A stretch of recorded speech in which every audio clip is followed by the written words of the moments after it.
Saya rasa lebih dari sekedar partai politik. Rakyat tidak percaya kepada proses demokrasi yang sekarang terjadi. Itu jauh lebih luas dari sekedar partai politik. Ketika kita bicara demokrasi, minimal ada tiga. Minimal tiga nih.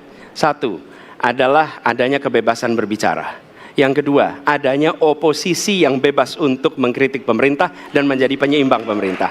Yang ketiga, adanya proses pemilu, proses pilpres yang netral, yang transparan, jujur, adil. Tiga. Dan kalau kita saksikan akhir-akhir ini, dua ini mengalami problem.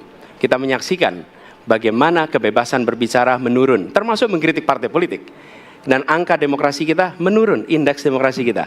Bahkan pasal-pasal yang memberikan kewenangan untuk digunakan secara karet kepada pengkritik, misalnya Undang-Undang ITE atau pasal 14, 15 Undang-Undang Nomor 1 tahun 1946, itu semua membuat kebebasan berbicara menjadi terganggu. Yang kedua, oposisi, kita saksikan minim sekali adanya oposisi selama ini. Dan sekarang ujiannya adalah besok. Bisakah pemilu diselenggarakan dengan netralitas, dengan adil, dengan jujur? Ini ujian ketiga.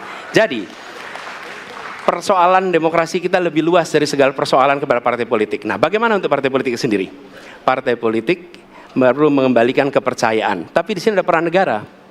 Menurut saya salah satu masalah yang mendasar partai politik ini memerlukan biaya. Dan biaya politik selama ini tidak pernah diperhatikan di dalam proses politik. Untuk kampanye, untuk operasional partai, semua ada biayanya.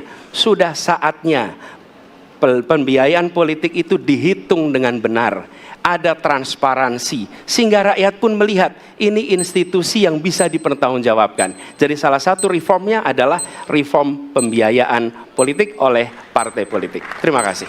Baik. Waktu sudah habis, terima kasih. Kini kami persilakan calon presiden nomor urut 2 untuk menanggapi jawaban calon presiden nomor urut 1. Waktunya 1 menit, dimulai dari sekarang.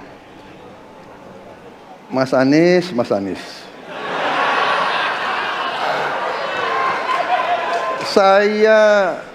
Saya berpendapat Mas Anies ini agak berlebihan.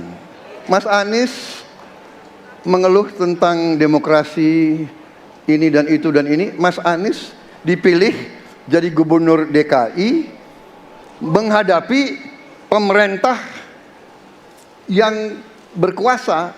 Saya yang mengusung Bapak.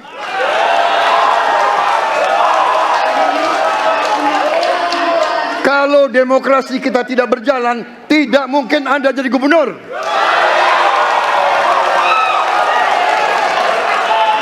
Kalau Jokowi diktator, Anda tidak mungkin jadi gubernur. Saya waktu itu oposisi, Mas Anies. Anda ke rumah saya, kita oposisi, Anda terpilih. Waktu habis, Bapak. Harap tenang, Bapak Prabowo. Baik, para pendukung, kami mohon untuk tenang, para pendukung. Para pendukung. Baik.